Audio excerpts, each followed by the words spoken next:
Muito bem, então vamos lá, continuando aqui, pessoal. Nós tínhamos parado aqui antes de cair a nossa imagem. Nós estávamos falando dos riscos, não é isso? Objetivos, alcance, risco e incerteza. Então vamos lá.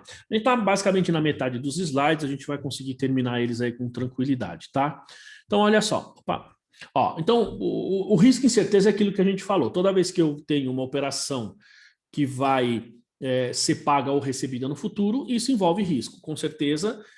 E esse risco, eu tenho um grau, digamos assim, eu tenho que ser remunerado por esse risco, tá? Por essa incerteza, e aí gera o prêmio, né? O que a gente chama de prêmio. Então, ó, ao se utilizarem para fins contábeis informações com base no fluxo de caixa e no valor presente, incertezas inerentes são obrigatoriamente levadas em consideração para efeito de mensuração. Então, eu sempre tenho que levar em consideração esses riscos e incertezas.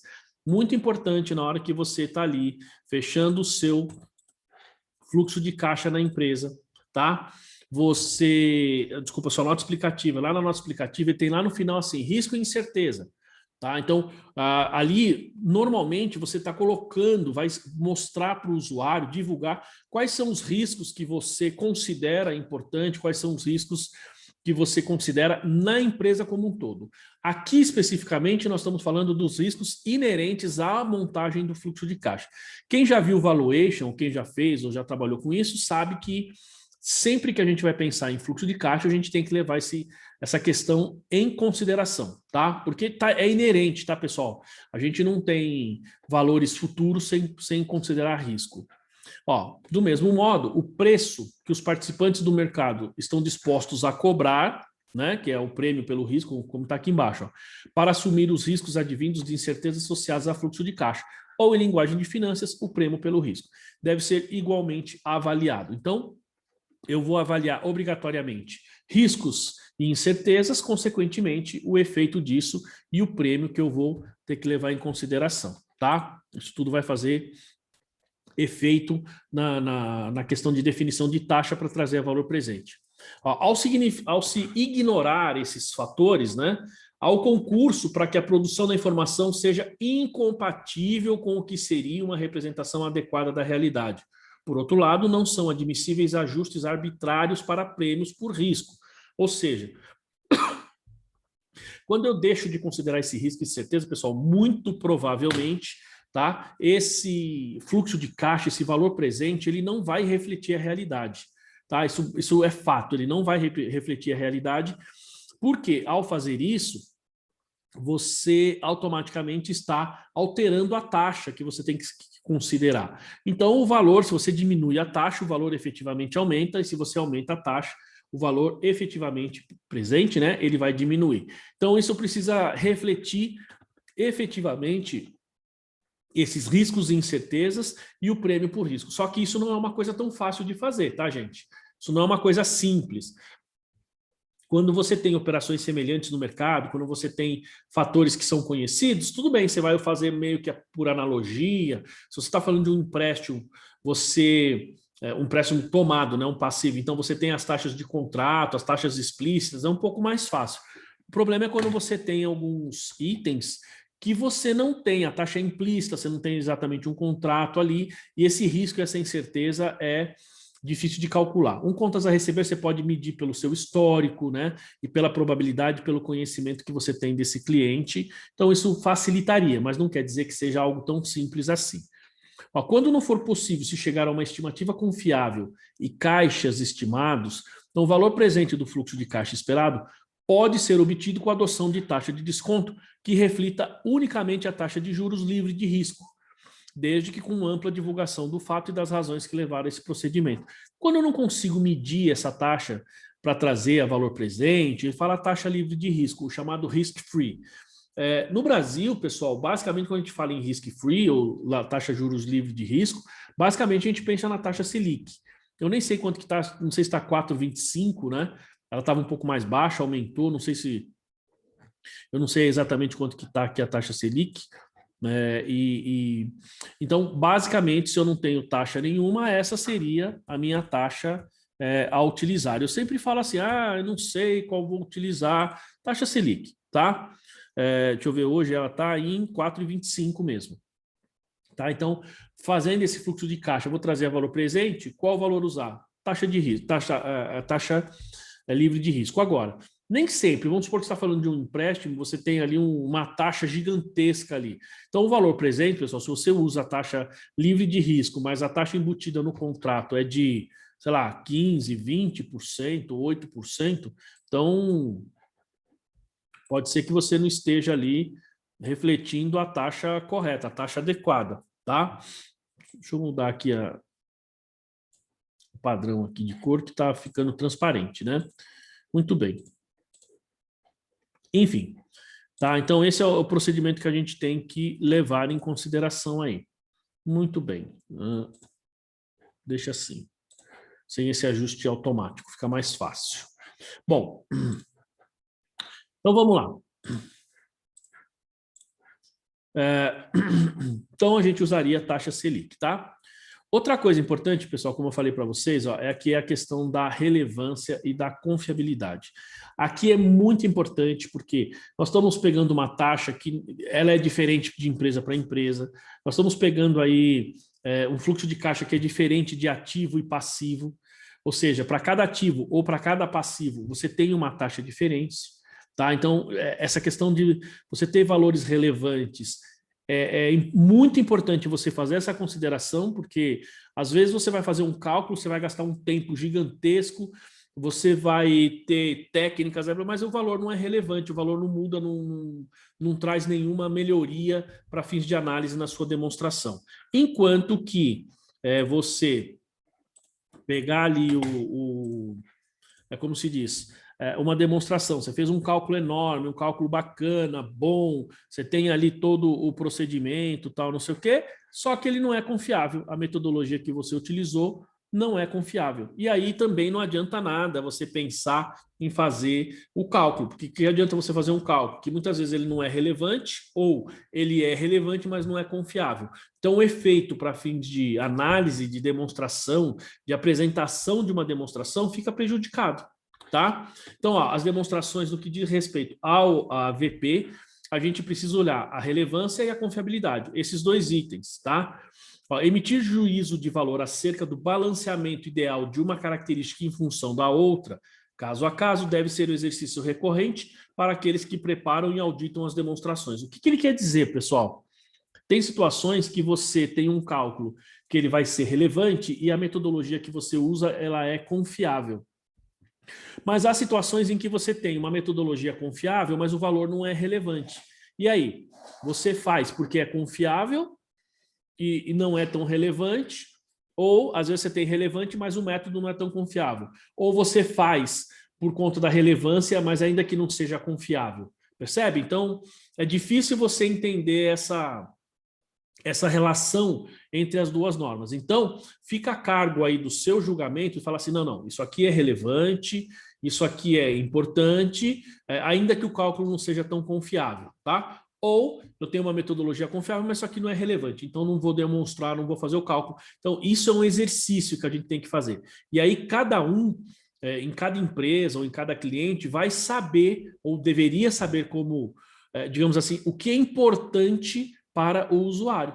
Então, quem é o nosso usuário?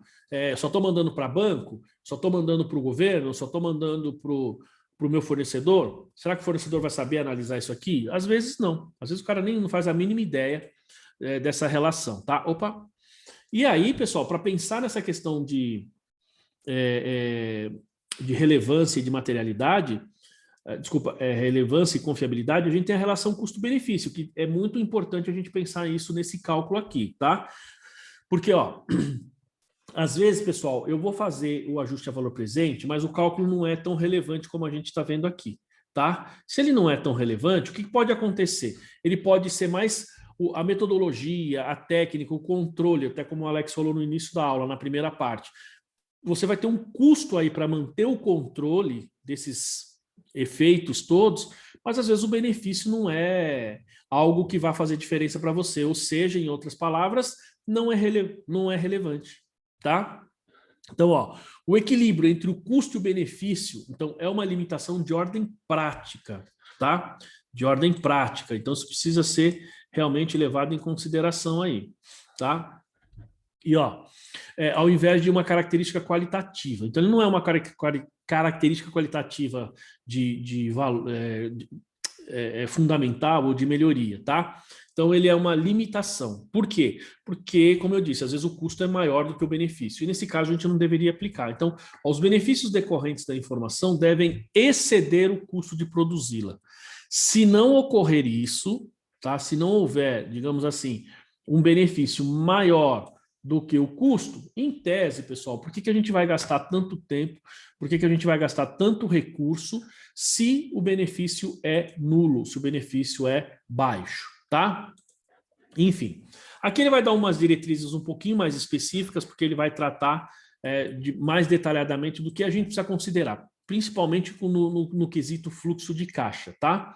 Ó, então, os elementos integrantes do ativo e do passivo decorrente dessas operações, veja só que interessante, dos ativos e passivos decorrentes de operação de longo prazo, tá? Longo prazo. E aqui ele está falando todas, tá, pessoal? Operações de longo prazo, todas precisam ser, precisa ser aplicado esse cálculo do valor presente. Então, lá no início, a Daiane Mourão falou, eu acho que eu aplico, eu não sei se eu aplico, então vamos lá. Você tem valor no realizável ou no exigível a longo prazo. Precisa aplicar a norma. Ponto. Tá bom? Então, você precisa aplicar o ajuste a valor presente.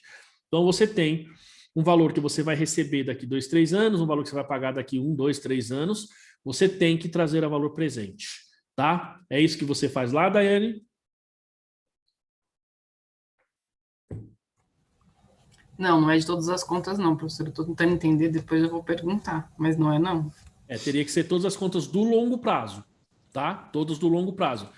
E do circulante. Veja o que ele vai falar aqui agora. As operações de longo prazo ou de curto prazo, quando houver efeito relevante. Então, aqui a gente tem essa questão importante da relevância, tá? Então, quando for circulante, somente se for relevante. Agora, de novo, aqui a gente cai no julgamento. O que é relevante? Então, você precisaria ter um critério aí para identificar aquilo que é relevante dentro do seu circulante. E aí, gente, está falando assim, tem um contas a receber de 2, 3, 4 meses, tá? Vou receber daqui 4 meses. Mas é um valor que representa 80% aí do meu ativo, do meu circulante. Então, é relevante, você deveria fazer o cálculo, tá? Eles devem ser ajustados a valor presente com base em taxa de desconto que reflitam as melhores avaliações de mercado. Quanto ao valor do dinheiro no tempo, certo? Quanto os riscos específicos do ativo e do passivo em suas datas originais, né? Então, e lembrando que a questão do risco, a gente tem as incertezas e tem o prêmio relevante, o prêmio de pagamento que a gente tem que ter ali, tá? A quantificação do ajuste a valor presente deve ser realizada em base exponencial, pró-rata de, a partir da origem de cada transação, sendo seus efeitos apropriados nas contas a que se vinculam. Gente, aqui, veja só, a depreciação, quando a gente começa a fazer o cálculo, ela não é pró-rata de, tá? Ou seja, que é dividir por dias. Então, o cálculo tem que ser considerado dia a dia. Então, lá na depreciação, então começo no mês, eu deprecio no mês seguinte, ou do dia 15 até o dia 15, ou do dia 15 em diante, enfim. Você tem alguns critérios. Aqui não, aqui se você começou a operação no dia 29, dia 30, e é o último dia do mês, então naquele mês você vai ter que trazer, você vai fazer a valor presente naquela data, é naquele dia que você vai trazer a valor presente. Tá? E aí você vai considerar, então, despesas, cálculos aí que for o caso, considerando um dia no mês, 10 dias, 20 dias, depende do dia que foi feita a operação. E não considerando o mês inteiro, você vai ter que fazer por dia, né? Considerando a questão dos dias, tá? Então, a reversão desses ajustes a valor presente, dos ativos e passivos monetários qualificáveis deve ser apropriada como? Então, vamos lá, pessoal. Primeiro, quando eu faço um ajuste, aqui ele vai falar de reversão, tá? Mas como é que eu faço esse ajuste? A contabilização do valor presente. Eu tenho uma venda, tá? Então, seria algo parecido com isso aqui, ó. Vamos lá, vou tentar fazer aqui para vocês. Então, eu tenho uma venda aqui, tá? Nessa venda, pessoal, Eu tenho assim, então tem aqui, ó, receita, sei lá, 1.000, tá? Tenho meu contas a receber, tenho aqui 1.000, tá bom? Só que isso aqui, pessoal, eu vou receber daqui 1 ano, vou receber daqui 2 anos. Então, o que que eu tenho aqui, ó? Eu fiz o meu cálculo de ajuste a valor presente, e esse cálculo de ajuste a valor presente, vamos lá, quem que tá falando aqui? Deixa eu ver, a Janaína. Ó, no caso de contrato de financiamento, que tem taxa de juros e tempo de vigência. Normalmente apropriamos os juros igual ao contrato de seguro, tempo, vigência. Então estaria errado? Não necessariamente. Não está errado, não. Você tem que reconhecer por competência, mas vamos ver isso aqui. Quer ver? Ó? Aí vamos supor que eu trouxe a valor presente, e isso aqui eu vou receber, vamos falar assim, daqui a 3 anos, tá? Só que se eu trouxer isso aqui a valor presente, ele não vai ser 1.000, teria que tirar, sei lá, 100. Então eu tenho aqui, ó, AVP ativo, tá, pessoal? E AVP é dedução da receita. Então vamos supor que fosse 200. Então, ó, eu tenho um 200 aqui que diminui ali e tenho 200 que diminui ali, tá? Então eu teria aqui, ó, minha receita líquida seria 800 e o meu contas a receber seria 800. Tá? Quando a gente vem, então, nesse slide, ele vai falar como é que se diz? Da reversão desse valor. Mas vamos lá, a Janaína está perguntando aqui o seguinte, ó. Bom, no caso de contratos de financiamento, de empréstimos bancários, né, que tem taxa de juros e tempo de vigência. Então, normalmente apropriamos os juros igual ao contrato de seguro. Vamos lá, como é que você deveria fazer isso, né? Como é que você registra, Janaína, hoje? Você vai reconhecendo os juros ao longo do tempo, não é isso? Oi, professor, tudo bem? Tudo, você. Então, normalmente já vem o valor, né, do empréstimo, já o principal, mais os juros. Então, a gente já tem um valor total que ele tem a pagar daquele empréstimo, pelo tempo de vencimento. Tá. Então, o que a gente faz? A gente pega aqueles juros e a gente divide pelo tempo que ele tem pelo vencimento, por exemplo. Se ele tem 12 parcelas para pagar, a gente vai dividir aqueles juros em 12 parcelas, a gente vai apropriar. Aí eu queria saber se nesse caso estaria correto a gente fazer esse método ou a gente teria que trazer valor presente? Não, então, vamos lá. Ajustar esses juros. Não, vamos lá. É que nós temos duas situações. Situação número 1, tá? Isso gera um pouco de confusão mesmo. Vamos lá, situação número 1. Eu fiz uma venda de mercadoria, ou pode ser até ser um empréstimo, tá? Uma venda, um empréstimo, com contas a receber. Hoje, por exemplo, em julho, tá? Dia 17 de julho, e vou receber isso daqui 3 anos, tá? Em uma única parcela. Então, tenho aqui, até vou pegar um exemplo, que eu não sei se é do CPC, mas esse exemplo fica na minha cabeça. A empresa fez uma venda de 50 mil reais e vai receber daqui 2 anos. E tem lá uma taxa de juros tal. Vamos supor aí que seja 10%, tá? Então, a venda hoje é 50 mil. Eu emito uma nota fiscal para você de 50 mil reais, tá certo? Só que o que ocorre?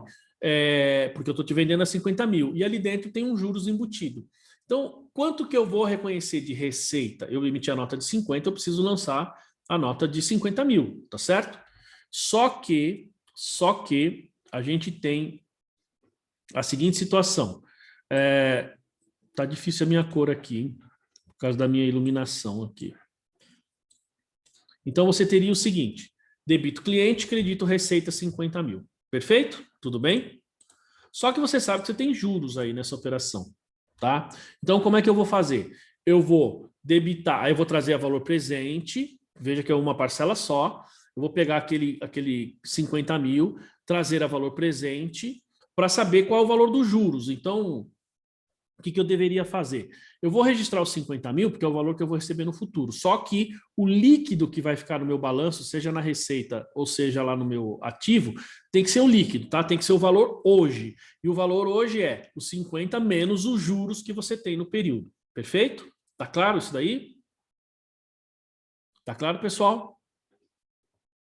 Essa seria a contabilização, que foi aquele modelo que eu desenhei para vocês agora. Agora, vamos pegar esse caso que a Janaína está falando. Eu tenho um empréstimo Vamos lá, a Janaína está falando assim, ó, tem um empréstimo que eu obtive 100 mil reais. Desses 100 mil eu vou pagar 20 de juros. Só que esses juros eu vou pagando ao longo do tempo, à medida que eu vou mês a mês. Não é isso, Janaína? Então, peguei 100, Isso. vou pagar 120 e eu vou pagar, mês a mês eu vou pagar os juros mais o principal, certo? Beleza. Sim. Vamos lá. O meu valor presente, pessoal, é 100 mil, certo? Que é o valor que eu estou pegando hoje. Então, eu vou colocar lá no meu banco 100 mil, que é o que vai entrar lá. O quanto eu vou colocar no meu passivo? Tem que ser 100 mil. Entendeu? Então, Janaína, vamos supor, se é um prazo longo, eu vou colocar uma parte no circulante, lá do empréstimo, e uma parte no longo prazo. A parte que está no longo prazo, em tese, eu tenho que trazer a valor presente. Mas se você já tem essa taxa explícita, está lá a taxa, você já sabe. E se você fosse quitar esse empréstimo hoje, você já sabe o valor, até porque está no contrato, então eu teria que colocar, vamos supor que fosse 100% para facilitar o cálculo no longo prazo. Então eu deveria lançar débito 100 mil no meu empréstimo, lá no meu, como é que chama? No meu ativo, lá no banco, né? E creditar o meu passivo, tem duas formas. Se eu creditar 100 mil, eu não tenho necessariamente que trazer a valor presente, porque ali já está o valor que se eu fosse pagar à vista. Você concorda? Vocês concordam, pessoal? Não, não entendi, professor. Bom, vamos lá. Seria assim, porque, quando eu recebo o contrato, né, eu recebi aquele valor já com desconto, né? Porque eu tenho o juro, quer dizer, na verdade, foi incluso, embutido um juros, certo? Só que eu recebi o líquido. Isso. Então, eu recebi esse líquido e eu vou apropriar os juros que eu vou pagar. Tá. Esses juros que eu vou pagar, lógico que ele ainda não vai estar no balanço, mas eu vou deixar numa conta redutora, porque eu vou apropriar ele mensalmente, vou baixar. Depende. Certo? Você pode ou não fazer isso. De apropriar mensalmente? Não, apropriar mensalmente você tem que fazer. O que eu digo é assim, você pode colocar o valor líquido ou não. Quer dizer, vamos lá. Vou projetar aqui. Vamos fazer uma simulação e aí você vai me falando, Janaína, se está certo ou não, tá? Então vamos lá, ó. Tá projetado aqui a telinha, então vamos lá. Situação número 1, tá? Então eu tenho aqui, ó, situação número 1, bancos e fiz um empréstimo. Deixa eu melhorar isso aqui. Fiz um empréstimo aqui. Vamos pegar aqui, ó, empréstimos, 100 mil. Vou colocar 100, né? Ou melhor, vamos lá. A Janaína vai me falar como que eu vou contabilizar isso aqui, ó. Então, juros a apropriar. Então, como é que você faz, Janaína? Você pegou um empréstimo de 100 e vai pagar 20 de juros. Então, você está falando que você vai me fazer isso aqui, é isso? Ó, essa conta é redutora aqui e aqui eu tenho 100, é isso? Beleza. Bom, e aí mês a mês você vai apropriando isso aqui, né? Olha só, se você fosse pagar o empréstimo, sei lá, no dia seguinte, quanto que você pagaria, basicamente? Você não ia pagar somente, basicamente, os 100? Você não teria isso aqui, certo? Ó, você não teria isso aqui, né? Por que que você não teria isso aqui? Porque o seu juros o seu valor presente é 100. Então, eu tenho 100 e 100. Vamos supor, eu posso fazer somente essa contabilização. E aqui já é o seu valor presente, tá? Ou eu vou considerar aqui, ó, 120 e uma conta redutora de 20. Qual é o líquido? Veja que vai ser sempre o meu valor presente. Então, se você for pensar nessa situação, você já tem automaticamente o valor presente registrado ali. Não sei se ficou claro essa situação. Que é basicamente, já eu tenho certeza que é o que você já faz, não é?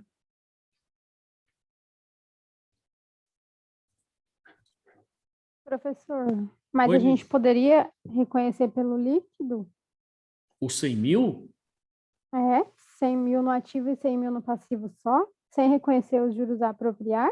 Não, você, na verdade, deve fazer isso. Tá? Ó, você deve, porque veja só, essa conta juros a apropriar aqui, você não tem obrigação de colocar, porque, na verdade, essa aqui é uma conta redutora daqui, ó, tá? Então, qual é o valor líquido disso aqui? Não é 100 do mesmo jeito?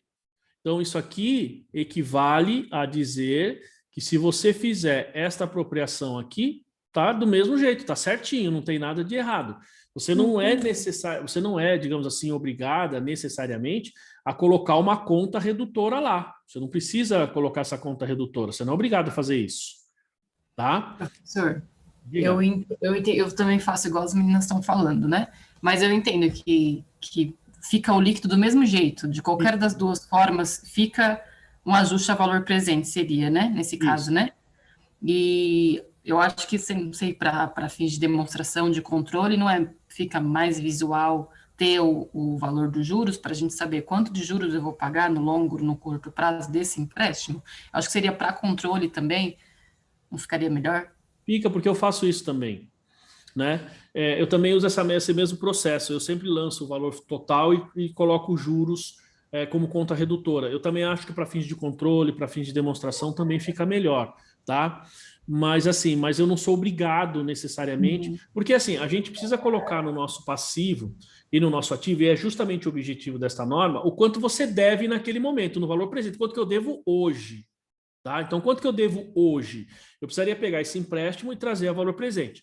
Mas, como a Janaína falou, eu já tenho um empréstimo e ali dentro já tem a taxa de juros. Se eu fosse quitar hoje, quanto seria? Eu tenho que tirar os juros. Então, se eu já estou colocando o valor total com a minha redução ali de juros, digamos assim, automaticamente eu já estou, em tese, mostrando o meu valor presente. Já estou fazendo isso lá no início. E aí, nesse caso, Janaína, precisa a cada mês, né, a cada parcela que você vai pagar, você vai ter que ir fazendo esse ajuste. Acabou, isso não muda. O que pega um pouco mais nesse cálculo aqui é quando você tem um pagamento somente lá na frente e tem juros, entendeu? Você vai fazer um pagamento só, ou pagamento, por exemplo, a cada 6 meses, tá? E você só sabe o valor fechado lá. Então, o que você tem que calcular? Você teria que pegar esse valor lá no futuro e trazer para presente. Tá? Então, nesse caso do empréstimo, o meu valor presente é 100. Eu lanço ele no passivo, 100. Ou lanço ele no passivo 120 e já tiro os juros, veja que ele está valor presente. Porque, em tese, é o valor que você deve hoje. Então, mas isso precisa ser feito caso a caso, certo? Porque tem determinados casos que você coloca lá no passivo que ele está valor futuro mesmo, ele não está valor presente. Isso seja ativo ou seja passivo, tá? Porque imagina, olha só, você fez uma venda para receber daqui, sei lá, 1 ano, tá? E essa venda é uma venda, digamos, relevante, está lá no longo prazo. E você emitiu a nota para o cidadão já no valor que ele vai te pagar lá na frente. Você entende? E aí o cara não vai te pagar parcelas. E aí você precisa pegar esse contas a receber e trazer a valor presente. E aí você precisa usar todas essas técnicas que a gente está falando. Quando eu estou falando de um empréstimo ou de um financiamento, basicamente, o cálculo dos juros, do risco, a gente não tem muito o que fazer, nós que contraímos o empréstimo. Quem faz esse cálculo, na verdade, é quem está dando o empréstimo, que é o banco. Ele já fez, ele considerou o valor do dinheiro no tempo, ele já considerou a taxa, ele já considerou o prêmio que ele quer receber por conta desse empréstimo. Então, ele já está fazendo isso. Cabe a nós, que estamos, nesse caso, tomando um empréstimo que já tem todas essas características, cabe a nós reconhecermos, né? É isso que vai, digamos, nos sobrar, né? O que vai sobrar para a gente é a gente fazer esse cálculo, né? Ou seja, esse reconhecimento. Agora, quando é um contas a pagar... Oi? Pode terminar, desculpa. Não, quando é um contas a pagar e um contas a receber, que vai ser de uma única vez lá na frente, aí é mais difícil. É o caso de uma provisão, por exemplo, né? Que a gente vai ver. Mas pode falar. Só uma dúvida, assim, me surgiu agora. Por exemplo, num banco que faz financiamento aí de imóveis, do que for. Então, para ele registrar os juros desse a receber, no caso, ele tem que avaliar cada cliente, se o cliente tem esse perfil de pagar em tantas parcelas, se vai ser pago, se vai ser adiantado, de repente, o perfil do cliente que ele está concedendo aquele valor é um Então, perfil mais agressivo, menos agressivo, ele tem que considerar tudo isso para poder registrar a e, informação. Não é só como o que foi dado hoje, no caso, né? claro, claro, com certeza. Você já fez algum financiamento, Daiane? Já, Então, não pediram um monte de documento? sim. Justamente eles estão analisando seu perfil, ver se você está atrasado ou não está, ver Mas se. eles não fazem uma pergunta assim, a intenção é quitação desse prazo? Eu digo assim, sabe? Porque hoje em dia de repente, você financia um imóvel em 30 anos. Tá. Mas gente que é, de repente, mais organizado, enfim, muita gente faz uma projeção para quitar antes, muito antes. Então, os juros que, de repente, seria 2 imóveis, vira um para o banco. Só que no contrato existe um juros absurdo de 2 imóveis, mas o cliente não vai pagar em 30 anos. Por exemplo, eu digo esse exemplo. Não, não, mas por isso que o que que a empresa vai fazer? Ela vai ter esse valor. Por isso que quando você reconhece os juros, então a gente tem, de novo, a gente tem as duas situações, como a Lilian comentou. Ah, eu posso reconhecer só pelo valor líquido? Sim, essa talvez seria a melhor opção, porque naquele momento, então, o banco é o dinheiro que ele tem para receber, é aquele, sem os juros, sem essa conta redutora, entendeu? Porque aí ele vai fazendo esse cálculo da N mês a mês. Se você chegar lá na hora e falar, eu vou quitar, ele não tem que dar baixa numa estimativa de juros que está lá no seu ativo, no seu Ah, passivo, entendi. que não reflete a realidade. Ele refaz o cálculo na hora e na hora ele te dá ali o desconto ou não, naquele momento, entendeu? Então, a receber dele sempre vai ser o líquido, né? É nesse caso, né?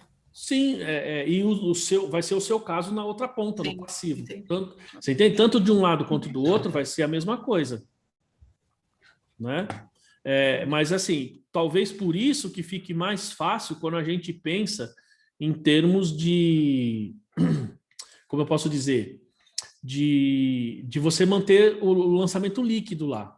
Justamente porque se você tiver que fazer essa baixa, seja de um lado de ativo ou do outro lado de passivo, você só vai considerar o valor líquido que vai trazer a valor presente, né? Ou desculpa, o valor líquido que vai ser quitado, né? Então ficaria mais fácil. Agora, o banco ele também tem estimativas bastante avançadas para fazer digamos assim, essa expectativa, se ele tem perda, se ele tem risco, se você vai pagar antes ou não. Ele nunca espera que você pague antes, ele sempre prefere que você pague depois, porque ele ganha os juros, entendeu? Então, se ele tem o dinheiro para te emprestar agora e você puder pagar depois e pagar juros, é o que o banco quer, ele ganha assim, né? Você pode reparar que o banco ganha bastante dinheiro com você quando você está devendo, ele ganha mais dinheiro com você quando você está, quer dizer, eu acho, né? Quando você está devendo cheque especial, cartão, essas coisas, que quando você tem dinheiro lá no banco. Né? Por quê? Porque ele pega. Exatamente, é o que o Alex falou: o melhor cliente do banco é o cliente inadimplente, porque ele está cobrando juros e os juros é extremamente alto. Tá? Se você está investindo, ele está te pagando um pouquinho. Se você tá devendo, ele está te cobrando um montão de dinheiro. Né? Então, para o banco é melhor o cliente inadimplente. Porque se não fosse assim, pessoal, veja, o banco, você atrasou uma parcela, o banco cortaria o seu empréstimo, seu crédito. Ele não faz isso. Ele pode até te cobrar, mas ele vai te dar um tempo para isso, porque é interessante para ele, porque ele está cobrando juros. Né? Então, esse registro, quando a gente tem essas parcelas que já tem o valor do banco, juros explícito ali, fica um pouco mais fácil. A grande questão é quando é implícito, que você tem, você sabe, mas você precisa fazer o cálculo. É como se fosse, pessoal, o cálculo do aluguel, por exemplo. Eu debito lá o meu contrato de aluguel imobilizado pelo valor líquido, valor presente, tá? Veja, o contrato de aluguel precisaria trazer a valor presente e no meu passivo eu vou ter uma parte que vai ser lá o meu, na hora do pagamento, uma parte vai ser juros e uma parte vai ser o valor do aluguel. Então, eu preciso fazer essa separação na hora da contabilização. E o mesmo acontece aqui com os empréstimos, né? Eu preciso fazer digamos, esse ajuste aí, né? Preciso fazer digamos, essa separação, tá? Não sei se ficou claro aí, pessoal. Ficou? Janaína, Daiane, Lilian. Ficou? Legal. Bom, aqui ele vai falar então da reversão, pessoal. Olha só, ó. A reversão ou ajuste a valor presente desses ativos e passivos devem ser apropriados como receita ou despesa financeira, certo? Nós estamos falando da reversão. A não ser que a entidade possa devidamente fundamentar que o financiamento feito a seus clientes faça parte de suas atividades operacionais, quando então as reversões serão aplicadas como receita operacional. Caso de bancos, tá, pessoal? Isso aqui que ele está falando é caso de banco. Então, por exemplo, para nós, se eu faço um caso desse aqui e eu vou reverter, então essa receita ou despesa vai ser receita ou despesa financeira, certo? Quando é banco, é a receita operacional, é o que vai estar na primeira linha da DRE lá. Por quê? Porque ele está cobrando esses juros de nós e isso é a operação do banco, então ele vai estar na primeira linha. No nosso caso, ele vai estar lá embaixo, na DRE, despesa ou receita operacional, tá? Ó, e tem também os passivos não contratuais, pessoal. Esses passivos não contratuais, então, são aqueles que a gente, digamos, a gente fica aí com um pouco mais de, vamos falar assim, de dúvida se a gente deve fazer ou não. Muita gente questiona, né? Ó, então, os passivos não contratuais são aqueles que apresentam maior complexidade para fins de mensuração. Como eu disse a vocês, por quê? Porque a gente não tem os juros ali. O passivo contratual, como é o caso de banco, empréstimo, financiamento que vocês estavam falando, já tem os juros, a gente já sabe como apropriar. Fica mais fácil. Ó, o reconhecimento de provisões e passivos está disciplinado no ambiente contábil brasileiro. São contempladas as obrigações legais e as não formalizadas, que está lá no CPC 25, que nada mais são do que espécie de gênero de passivo não contratual, tá? Bom, então, obrigações justas resultam de limitações éticas ou morais e não de restrições legais. Então, por que ele fala de obrigações justas? Porque quando eu estou fazendo uma provisão, muitas vezes eu tenho ali uma indenização, por exemplo. Por isso que ele fala de limitações éticas ou morais, não de restrições legais. E obrigações construtivas decorrem de práticas e costumes. Então, essas obrigações construtivas são aquelas que a gente vai criando aos poucos. Por exemplo, férias e 13º, pessoal, é uma obrigação construtiva. Quando eu tenho lá, por exemplo, pagamento baseado em ações, no qual eu vou pagar os funcionários com ações. Então, e isso está atrelado ao tempo de casa deles, o tempo que eles têm na empresa, né? Normalmente acima de 1 ano, 2 anos, tal. Para você receber com ações, você precisa ficar 5 anos na empresa. Vai depender do acordo que a empresa faz com os funcionários. E aí, assim, a gente chama de obrigação construtiva, porque a cada mês que passa, ele aumenta o direito dele, tá? E automaticamente eu crio ou aumenta a minha obrigação. Então, isso é o que nós chamamos de obrigação construtiva, tá? Ó, então, nesses casos, o desconto a valor presente é requerido. Então, precisa ser feito. Quer se trate de passivos contratuais, né? Quer se trate de passivos não contratuais. Sendo que a taxa de desconto necessariamente deve considerar o risco de crédito da entidade. Então, gente, aqui, às vezes a gente pode, por exemplo, que taxa de juros eu devo utilizar? Então, às vezes para pegar vamos falar assim, quando a gente tem um empréstimo, usando o exemplo da Janaína, você já tem a taxa. Então, aqueles passivos eu vou trazer a valor presente considerando as taxas que tem no contrato. Nem poderia ser diferente, porque você já tem uma taxa efetiva lá. Agora, eu tenho lá, por exemplo, provisões que eu coloquei lá no passivo. Eu tenho alguns passivos, são passivos contratuais, mas que não tem os juros embutido ali, ou pelo menos não é que não está embutido, não está explícito, tá? Então, como é que eu faço isso? Qual é a taxa de juros? Gente, nesse caso, a taxa de juros mais utilizada normalmente é o WACC, tá? Já ouviram falar essa expressão? Todo mundo conhece aí o WACC, né? Alguém aí nunca ouviu falar? Ó, o WACC é Weighted Average Cost of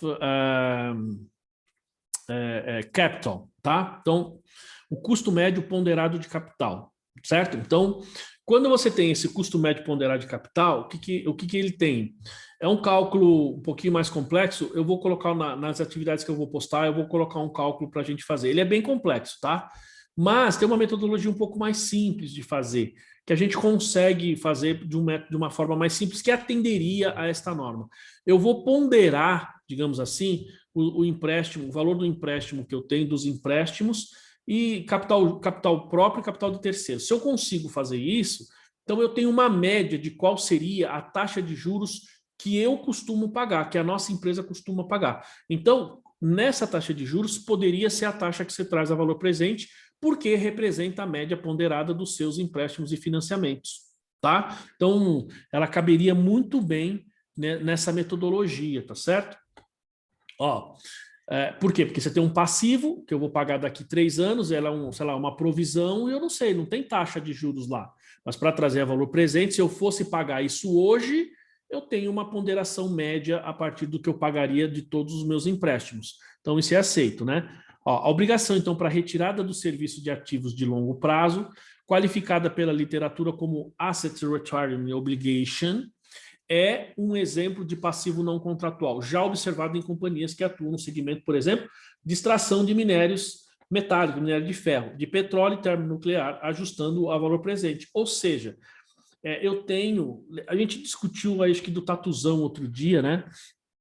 Mas, por exemplo, essa obrigação, né, de, digamos assim, o retirement aqui, não é só retirada, né? É aposentadoria também, né? O fato de você aposentar o ativo. Tomar cuidado aqui para não ser um falso cognato, né? Então, esse aro aqui, ele na verdade, o quê? É aquela provisão que a gente tem que fazer quando eu reconheço esse ativo para tirar ele de desmontar ele e colocar ele, digamos assim, aposentar esse ativo lá no futuro, lá no final da vida útil dele. E aí eu faço uma provisão, não é o que o CPC 27 diz? Então, se eu pego um ativo e depois eu não tenho que remover esse ativo, não tenho que desmontar e transportar muitas vezes, nós estamos falando de um passivo não contratual. Consequentemente, eu preciso trazer valor presente. Tá? Então, qual a taxa eu vou utilizar? Essa é a dificuldade. Então, no mínimo do mínimo, taxa livre de risco, tá? Ou, de preferência, usar o seu custo médio ponderado de capital, tá? Vamos lá, estamos bem no finalzinho, pessoal. Então, a gente tem aqui os efeitos fiscais também. Fala, para fins de desconto, então, valor presente, a taxa a ser aplicada não deve ser líquida de efeitos fiscais, e sim antes dos impostos, ou seja, eu preciso fazer o cálculo da minha taxa de juros sem considerar lá efeito de imposto de renda, tal. Então tem que ser essa taxa de desconto, ela tem que ser antes de aplicar os meus impostos, tá? Então quando eu for fazer esse cálculo, eu vou trazer a valor presente, eu vou pegar lá o meu ativo e passivo, preciso tirar, ou melhor, não considerar o meu imposto de renda e contribuição social, tá?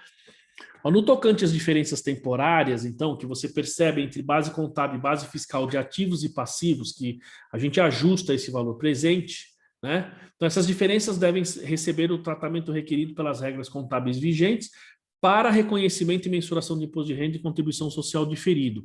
É que ele não fala aqui, pensei que ele fala, que é o que está no CPC 32. Então, o CPC 32, ele fala, olha, você tem uma base contábil e uma base fiscal, elas são diferentes, e aí você precisa dar o tratamento conforme o CPC 32, gerando imposto a pagar ou recuperar, né, de forma diferida, que vai estar lá no longo prazo. Lembrando que o que está no longo prazo, pessoal, no caso de ativos e passivos aqui, de tributos, eu não tenho como trazer a valor presente, tá? Porque, em tese, quando eu tenho imposto de renda a pagar ou contribuição social a pagar, o valor que está lá é o valor que você vai ter que pagar. Eu não tenho desconto, se eu for pagar ele hoje, o principal é o principal hoje, amanhã, depois, não vai mudar. O governo não vai me dar desconto com relação a isso. Ah, mas pode sair aí como é que chama? Uma operação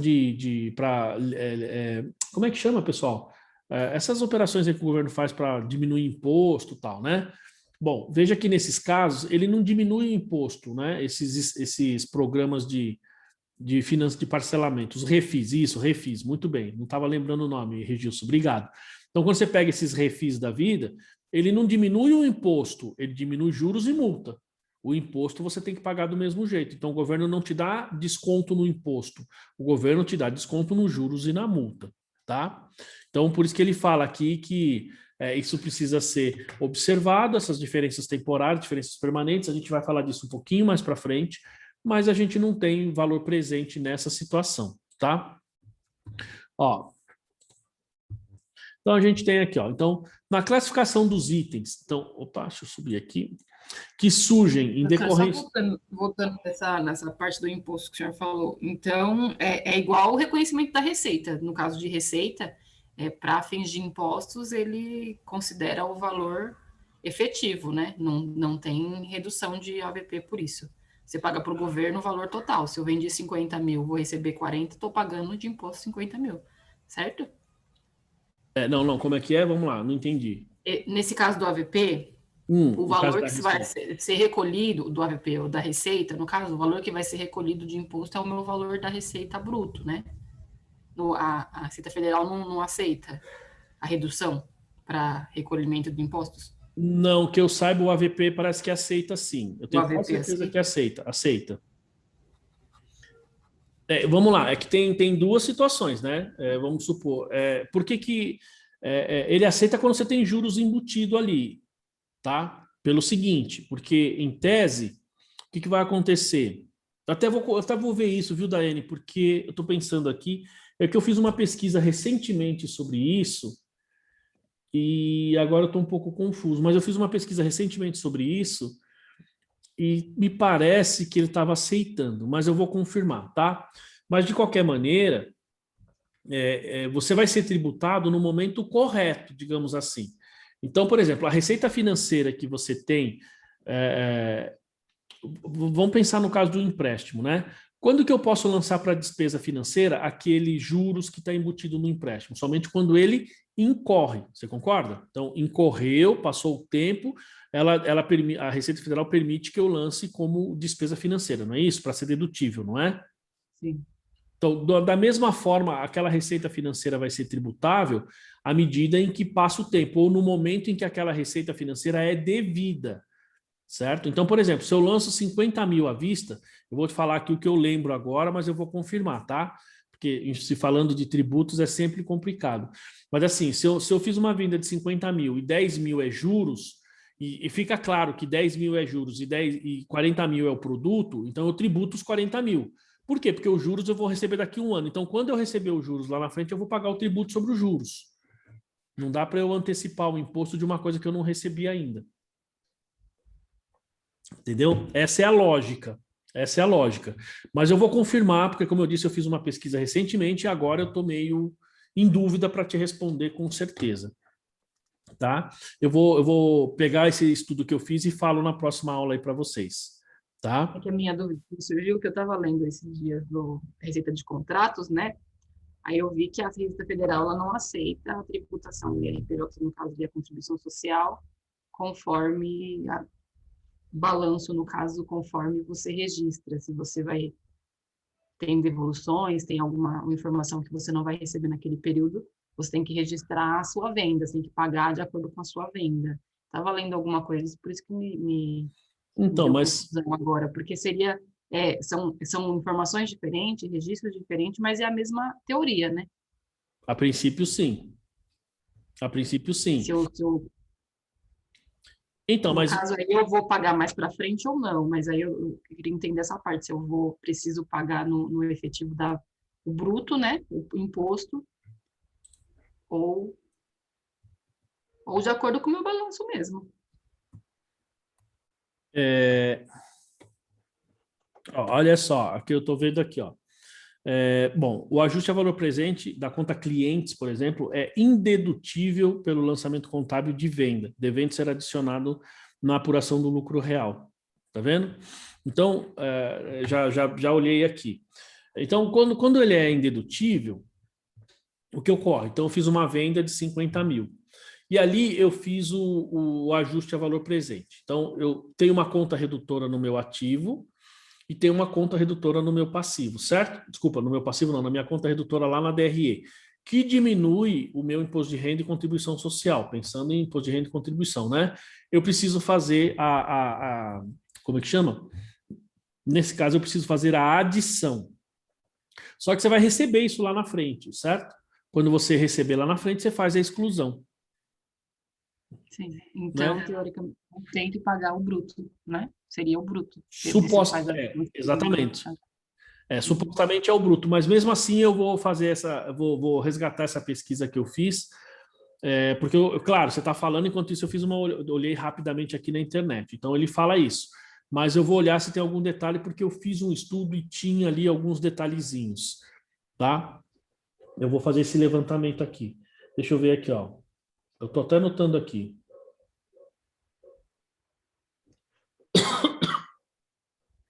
E aí, na próxima aula, a gente, embora vai ser outra norma, a gente vai tratar desses assuntos. Mas quando ele está falando dos efeitos fiscais aqui, Daiane, ele está falando o seguinte, ó.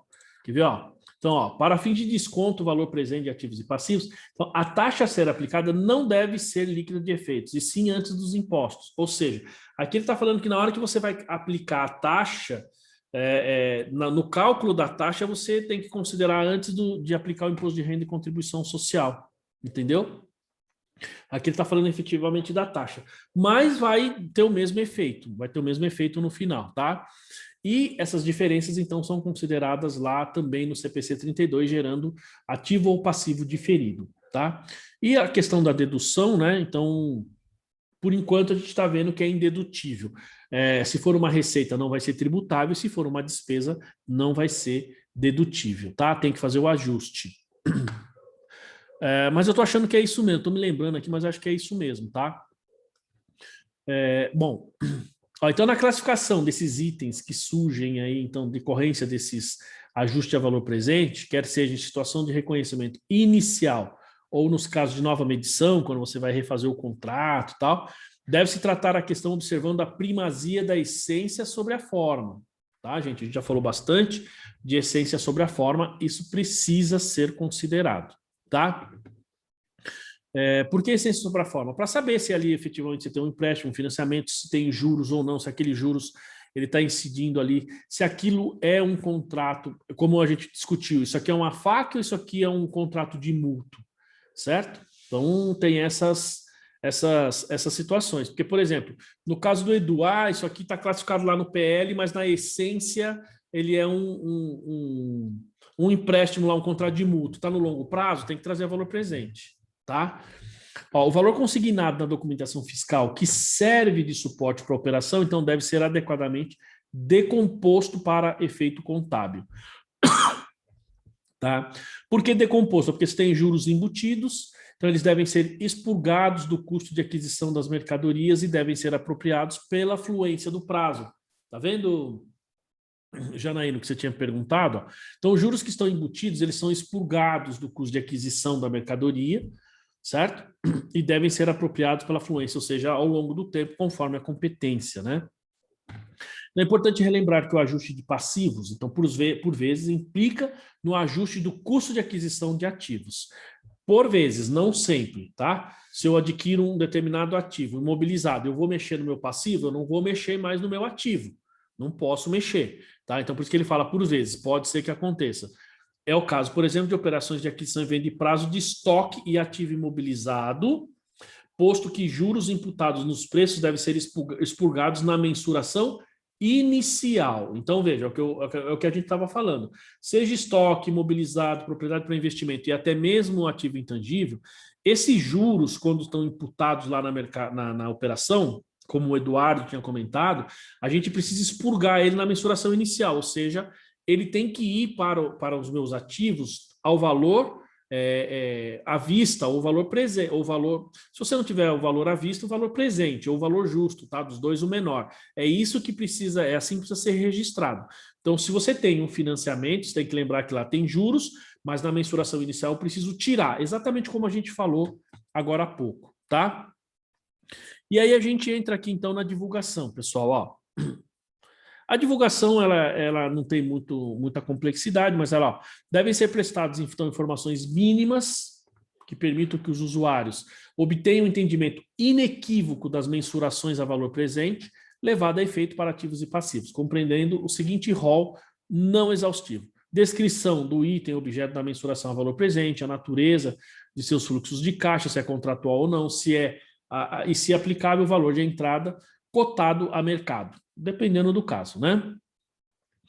Premissas utilizadas aqui, então, pela administração, taxa de juros decomposta por prêmios incorporados, fatores de risco, risk-free, risco de crédito, montante do fluxo de caixa estimado, séries de fluxo de caixa, se for o caso, horizonte temporal estimado ou esperado, né, para que você vá pagar ou receber esses fluxos de caixa, expectativa em termos de montante e temporabilidade, né? Então, as probabilidades que estão associadas.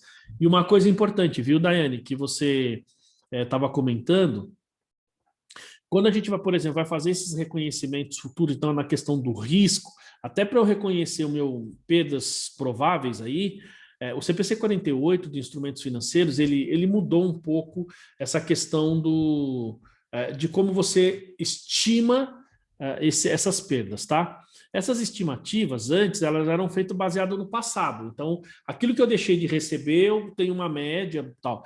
O CPC 48, que é de instrumentos financeiros, ele diz que essa previsão de perdas prováveis, né? Veja, eu não estou falando provisão, estou falando previsão, ela tem que ser baseada nas estimativas futuras. Então, você tem que criar a metodologia para saber daqueles contratos o quanto você provavelmente vai deixar de receber. Não baseado no passado, mas baseado no futuro. Então, isso dificulta um pouco o cálculo, né? Para fazer essas estimativas aí, tá? E finalizando aqui, pessoal, a gente tem aqui esse aqui acho que é o último slide, se eu não estou enganado. Então, ó, os modelos que eu utilizei para calcular os riscos, né, os inputs, ou seja, os valores que eu considerei para imputar lá nesses modelos de fluxo de caixa, a descrição do método de alocação do desconto, procedimento para acomodar essas mudanças de premissas, caso elas ocorram. A gente viu que isso, em alguns casos, isso é raro.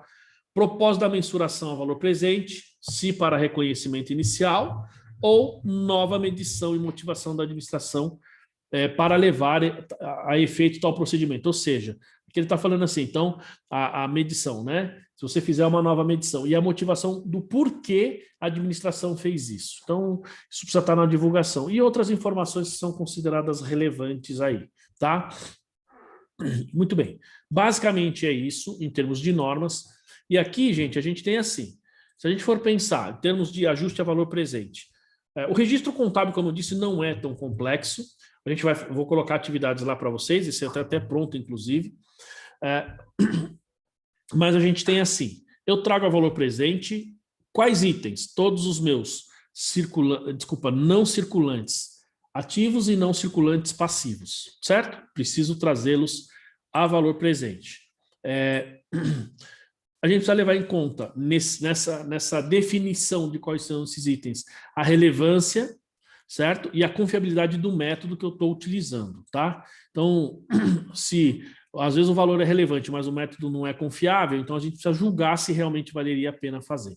Outra coisa é o custo-benefício de fazer essa metodologia. E no caso do passivo circulante e ativo circulante, a gente precisa considerar se determinados valores são relevantes, tá? Ainda que não seja superior a 1 ano, 2 anos, mas é assim, você tem um item que você vai receber daqui 6 meses, só que aquele valor, ele representa 70% do seu ativo, tá? Ou, ainda que sejam valores relativamente menores, mas de um mesmo cliente, por exemplo. Então, é julgamento. Você vai falar assim, puxa, isso aqui, se esse cliente não me paga, ou se ele me pagasse tudo hoje, o meu fluxo de caixa não seria tudo isso, meu fluxo de caixa seria menor. Tá? E aí você precisaria, então, considerar esses efeitos. Então, basicamente, nós temos, vou trazer a valor presente, vou usar a metodologia de fluxo de caixa, primeira coisa. Eu vou fazer isso para todos os meus ativos e passivos não circulantes, ou seja, realizável e exigível a longo prazo, todos, e circulantes, se for relevante. Na minha taxa de juros, eu preciso considerar o risco, o prêmio, as incertezas ali que existem, ou usar a taxa livre de risco de FRI, a taxa livre de risco. Outra técnica que a gente pode usar é mensurar, estimar a minha taxa ponderada, né, de capital que eu tenho, aquilo que eu devo, e descontar a essa taxa, tá? Então, pelo que a gente viu aqui, isso não é, digamos, dedutível para fins de imposto de renda, mas eu vou analisar, porque eu me lembro que na lei 12.973, viu, Daiane, tinha um ponto específico falando sobre o ajuste a valor presente, tá? Então, eu me lembro disso, fiz, como eu disse, esses dias esse levantamento. Esses dias assim, né? Mês passado, na verdade, mas eu vou resgatar e a gente vai falar na semana que vem. A princípio, é isso aí. Tudo bem, pessoal? Dúvidas? Vamos lá. Professor, eu tenho uma dúvida relacionada a esse ajuste. Eu estava até conversando com a Daiane. E entra um pouco também no CPC 47, não só esse ajuste, como os ajustes de acúmulo de receita, né, por conta do CPC 47, não tem conta específica no plano de contas referencial. Como assim você Então, está falando, esse acúmulo de receita? a provisão de receita, receita que já foi faturada, por exemplo, ou que não foi faturada, mas que o serviço já está sendo prestado, do CPC referente ao CPC 47. E aí Não, sim, também sim. referente a esses ajustes, o que a gente percebe fazendo a ECF é que não tem conta referencial específica para isso. Então, por exemplo, a auditoria, ela orienta a tributar. É, ela orienta porque o dinheiro não está saindo do bolso dela, tá certo? Também. A auditoria, ela é conservadora, ela simplesmente vai falar assim, ó, tributa, né? Eu não costumo falar isso para o meu cliente, eu não costumo falar tributa, eu só vou falar tributa, oferece a tributação, assim, se houver um risco. Agora, se você consegue, vamos supor, ó, o serviço está sendo prestado, ainda não foi prestado. Eu falei sobre o CPC 47 essa semana numa empresa, né? E o serviço, ele ainda não transferiu o risco e benefício, tá? Muitas vezes ainda não foi. Não é só questão de não ser faturado, porque às vezes ele não foi faturado, mas o serviço já foi prestado. Então você deveria oferecer a tributação, você tem que reconhecer a receita, tá? Agora, se você tem a receita, você, digamos assim, você ainda está prestando serviço, o serviço ainda não foi prestado, você não deve. E outra, às vezes você faturou, mas não prestou o serviço. Então, nesse caso, o que você tem, Lilian? Passivo. Então, você tem que ter uma conta lá no passivo. Por isso que você não tem uma conta específica no plano referencial. Entendeu? Porque outra coisa, você pode tratar isso como passivo porque efetivamente é passivo, porque você ainda tem a obrigação de entregar esse serviço para o cliente. Então, você não tem receita, você tem passivo. Não sei se é isso que... Também, a gente tem esse caso. O que a auditoria orienta? No caso, a Receita, ela aceita a base de cálculo a mais para tributar. Mas quando a gente tem essa receita diferida, né, que a gente chama, a gente tributa pela nota fiscal, tributa antes. mas É exatamente o mesmo caso da Lília. Até aconteceu em dezembro, agora teve auditoria do ano passado, e eles falaram a mesma coisa. Tinha uma venda efetiva lá de 5 milhões, no caso, que não foi feita em 2020, foi efetivamente concretizada em 2021. Então, eles falaram tributa, era para tributar, 5 mil foi tributado, normal, só que era para ter sido reconhecido no passivo, né? Mas a tributação, eles falaram, tributação pode ser por conservadorismo, mas eu falei, poxa, a gente tem todos os ajustes, por isso que me deu a dúvida, todos os ajustes que a gente pode fazer, pode, né, ajudar a empresa, no caso de um fluxo de caixa ou não, só que na hora da tributação, a gente tem que seguir a velha história do Brasil, vamos dizer assim, tributar tudo na raiz. Eu acho injusto até isso, né? Porque Não. a gente, 5 milhões, imagina aí, um fluxo de caixa de um mês para o outro. Então, aí, mas dentro desse caso que vocês estão falando, o serviço foi prestado ou não? No meu caso é venda. No caso lá ainda não totalmente. A gente faz muito projeto, né, professor? Sim. Então, eles antecipam a verba, principalmente no fim do ano. Sobrou dinheiro, eles antecipam a verba, mas a gente não tem, ainda não tem informações para reconhecer a receita, o serviço não foi entregue. Às vezes eles antecipam 3 meses de FII, por exemplo, Sim. e aí a gente fatura. Nesse caso, por ser uma receita relacionada à nota fiscal, não teve eles receita. orientam. Sim, não teve receita, mas eu contabilizo uma receita em virtude da emissão da nota fiscal. Não. Eu tiro isso, jogo para o passivo. Mas a auditoria, ela orienta que a gente precisa tributar na emissão nesse caso. Não. E aí tem um outro problema, porque Eu discordo. Eu discordo, É. viu, Lilian? Desculpa, eu estou te cortando, mas assim, eu discordo. Ó, como o Alex falou, não houve fato gerador. Só no caso, talvez, da prestação de serviço, tá? Vamos lá, no caso do ISS até poderia ser, Mas mesmo assim, precisa ficar muito claro, a prestação, o problema é que no ISS, pelo menos em São Paulo, quando você emite a nota, no seu caso que é serviço, a prefeitura entende que ali você faturou. Então, por isso que às vezes é melhor você emitir o RPS, porque o RPS você emite no mês quando presta serviço. Então, o certo seria não emitir nota nesses casos, tem que emitir algum outro documento. Desculpa te cortar. Não, sim. E a gente tem um outro problema, porque quando eu reconheço de fato essa receita, porque eu jogo para o passivo, mas é tributo. Mas quando eu reconheço de fato, aí sim eu tenho uma receita aos olhos do fisco. E aí eu não tributei, porque eu já tributei antes. Então, nesses casos, Lilian, seria interessante você considerar, por exemplo, uma conta WIP, tá? Porque você trabalha com projetos, eu sei basicamente como é que funciona. Eu trabalhava numa empresa que a gente utilizava projetos e a gente tinha uma conta WIP lá no... o WIP é Work in Progress, tá certo? Serviços em andamento. Então, o que a gente fazia? Pegava, porque você tem um contrato com o seu cliente, não tem? Então, Sim. e a gente emitia nota, tá? Então, o que a gente fazia? E nós éramos lucro real. Então, a gente lançava toda essa receita lá no ativo, tá? Esse valor que foi recebido lançava no ativo, lançava tanto a receita quanto o custo, sabe? Numa conta específica que era uma conta de acompanhamento de projeto, tá? Então você tinha lá a conta devedora e a credora.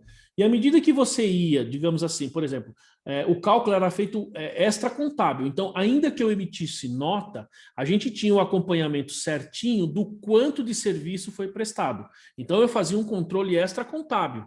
Ou seja, é como a Daiane falou, pô, você faturou 5 milhões. Então, mas por que você faturou? Qual foi? Por que você emitiu essa nota de 5 milhões, Daiane? Se o serviço não foi prestado. Não, a venda não foi entregue, né? Aí cai no CPC 47, né, professor? Não Exato. foi transferido os riscos e benefícios para o cliente. Exato. Nesse caso é isso. Então, mas você emitiu só para receber, certo? Isso, mas ainda não foi transferido. Então, a tributação, eles falaram, a tributação é em dezembro mesmo. Só que aí a Receita não reconheceria em dezembro. Isso que eu acho contraditório, sabe? Não. Você não tem que pagar imposto. O Alex até escreveu ali. Você não tem. Como você vai pagar imposto sobre algo? Porque aí, pessoal, se a auditoria está falando isso, a auditoria está falando baseado baseado no ponto de vista de assim que a Receita você reconhece de acordo com a emissão da nota. PIS, COFINS, Imposto de Renda e Contribuição, o ISS tudo bem, tá? O ISS, porque por ser eletrônico é um pouco diferente. Mas o fato de você emitir a nota não quer dizer que você vai pagar o imposto. Você paga a partir do aumento no seu patrimônio. Então, nesse caso, ainda que você emita a nota lá você precisa ter um controle extracontábil para apurar digamos assim, o imposto que você vai pagar. Entendeu? É isso que você tem que fazer, não tem jeito. Por isso que o certo, você emitiu a nota, ainda que você emita a nota, como eu disse, o ISS, ele é complicado porque ele gera a guia automaticamente, né? Então, o teu fato gerador. Aí precisa ver no sistema como se dá para fazer alguma coisa. Eu não vi ainda nenhum jeito, tá? Mas PIS e COFINS também é muito complicado, porque o FD também, contribuições também está atrelado à emissão da nota fiscal. Não, quem falou? Não, o PIS você precisa colocar PIS e COFINS, você precisa colocar as notas que geraram aquele... E aí, se eu, por exemplo, emitir só uma nota e eu vou quebrar ela, eu não sei como isso seria classificado no FD Contribuições. Mas, assim, é um outro tema, é bem complexo, assim. A auditoria até falou que algumas empresas do grupo, elas usam uma conta só para Receita, porque assim chamaria menos a atenção da Receita Federal. Porque hoje eu tenho Lilian, um plano de contas aberto. Essa sua auditoria, ela é Big Four? É a UI, a Ernest. Pelo amor de Deus, os caras ficam falando assim, não, porque aí chama menos atenção. Os caras estão dando dica de como você fazer para teoricamente enganar o fisco. Meu, esse pessoal dessa área tributária aí tá meio estranho, viu? Sim. Não é? Você concorda? O cara tem que achar um caminho legal, um caminho, digamos, oficial, e não ficar, isso aqui chama mais ou menos atenção. Enfim, tudo bem. Mas o meu entendimento... Eles jogam muito na nossa mão, professor. A parte das retenções, por exemplo, nunca bate com o que foi informado na DIRF dos clientes, por exemplo. E aí eu falo, mas assim, eu não tenho controle sobre o que o cliente informa, mas eu tenho controle sobre o que eu compensei. Claro. Aí eu considero a minha relação de compensação, eles só falam que eu tenho que ter um bom controle, que se um dia tiver uma fiscalização É, para provar isso, eu posso provar.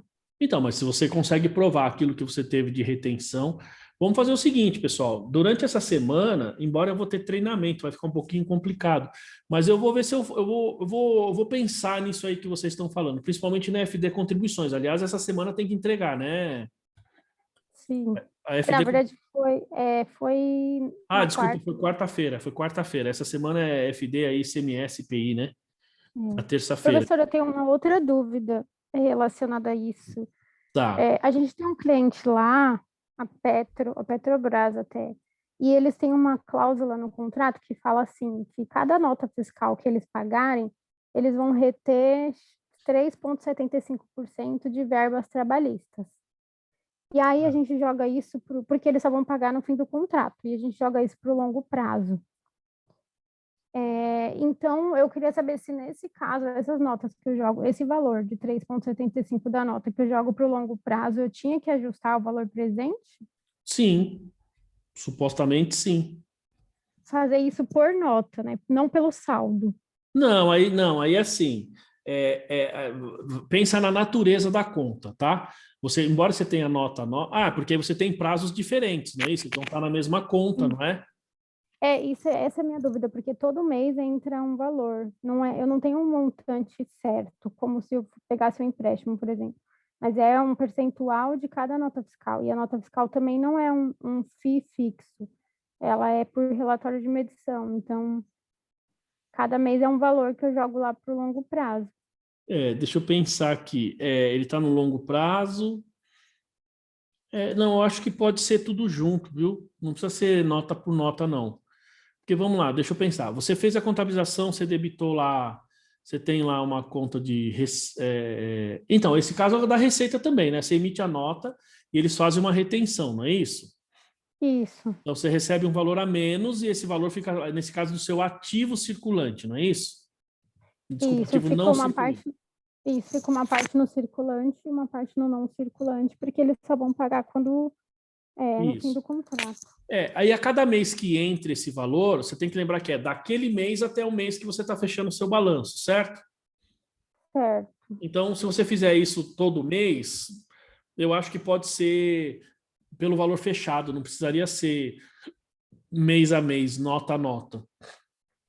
E se eu não tenho um percentual, então eu posso usar a Selic via de regra? Se você não consegue estimar, se você não consegue, não tem aí uma estimativa, um valor confiável, o que ele diz é a taxa Selic. Nesse caso, por ser ativo, e ser um valor que você não tem uma questão contratual, eu usaria a taxa Selic. Traz a taxa Selic.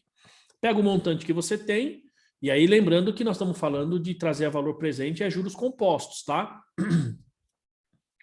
Entendeu? E aí não faz muita diferença o prazo, Lilian, se você for pensar bem. Porque, por exemplo, então, mês de janeiro entrou alguns...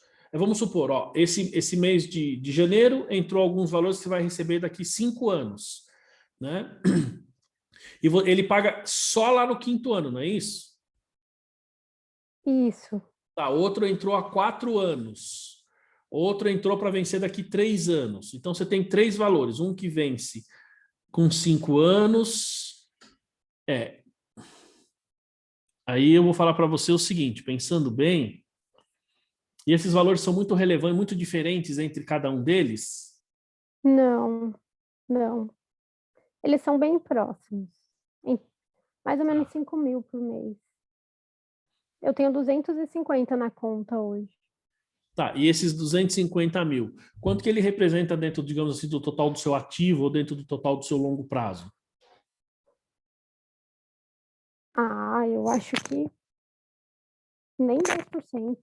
Então talvez não seja tão relevante, certo? Certo. Então eu traria de uma vez só, pega o saldo e traz a valor presente. Porque se você tem um conto a receber para 5 anos, um conto a receber para 3 anos e um para 2 anos, e você só vai receber lá na frente de uma única vez, aí nesse caso, por isso que ele diz, levar em consideração o valor do dinheiro no tempo. O valor do dinheiro no tempo para 2 anos é diferente para 2, para 5 ou para 3 anos, entendeu? Sim. Agora, se ele vai te pagando todo mês, se você todo mês tem esse valor, precisaria, talvez, se você... Claro que também é o seguinte, tá, Lilian? Dependendo da quantidade de valores, eu estou falando em termos de quantidade, não em termos de quantidades mesmo. Quantas notas você tem lá, quantos valores. Você monta uma planilha, você traz a valor presente já considerando os meses. Isso seria o mais adequado, tá? Isso seria o mais adequado. Mas, como a gente viu na norma, você tem que levar em consideração a relação custo-benefício. Quanto custa para você fazer isso, para ter digamos assim, um valor presente, assim, você tem um valor presente considerando nota a nota de 100 mil, e você tem um valor presente considerando o total de 110, faz pelo total, com certeza você vai ter menos trabalho, e o benefício, a diferença é muito pequena, entendeu?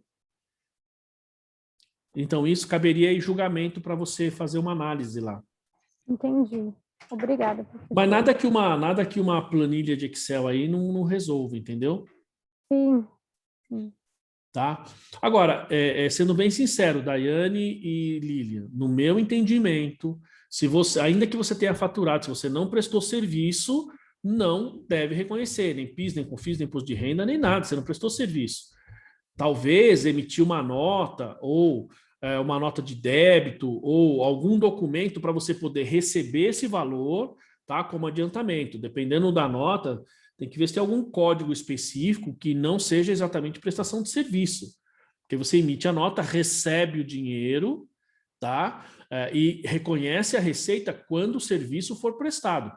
Mesmo sendo PIS, COFINS, imposto de renda e contribuição, principalmente PIS e COFINS, tá?